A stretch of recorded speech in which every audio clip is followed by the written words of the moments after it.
particular road here, Kensington Gardens Square, in the very heart of London, as I often say, is one of the most expensive places to live. Now it's hard to imagine, isn't it? If I had all of those millions, I don't know about you, but I might want to be looking at the sea, not perhaps a collection of bins.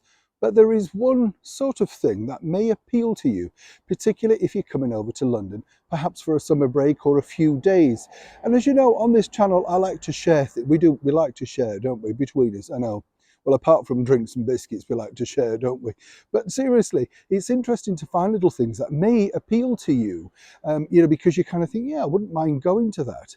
Now, this particular area, and quite a few in London, have what they call garden squares. In fact, there's a magazine dedicated to the garden squares of London. It comes out, I think, every 3 months. Fascinating, because I don't know if you know this, but the history behind garden squares really was for the rich people to promenade. You see, as they built these houses, these very nice palatial houses in the 18th century, they didn't really have gardens. So what they decided to do was make their own square.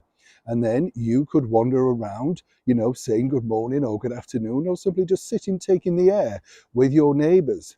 Now, if you were very nice, think Downton Abbey, upstairs, downstairs, everybody, you may, with discretion, let maybe perhaps the nanny with the children go out into the square. Not all servants, I might point out, they were never all treated that nicely. But on a serious note, that's what could happen. As development took place, many of the squares fell sadly derelict, and now, all thanks to regeneration and a lot of dedication and hard work, they're back to their best. So much so that if you live in some of these houses, these properties, you have to pay a yearly fee with this very special key to go in and have a wander around. You can imagine why I don't live here, can't you?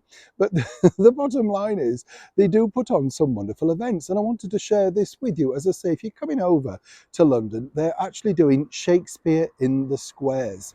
And this is various squares across London where for one night only you sit under the stars and wine and drinks and nibbles are served, and then a group of talented performers perform various Shakespeare plays. This one, you can see the poster is for Twelfth Night. Now, what I always a little bit suspicious by, and I like to share this bit with you as well, is, everything, as we all know, don't we, is online. The bottom line is if you want the ticket, you go online. And I think it would help enormously if they actually just put, the lowest price ticket, so without going on to that fuss, if you want to go or not. But I've been lucky enough to actually see one of these a couple of years ago now, and it was, pretty magnificent. I mean, it's a very basic staging, but it's just the camaraderie of sitting around in the open, in a very sort of, shall we say, era stepped back time, just enjoying a wonderful performance. As I say, check it out, Shakespeare in the Squares.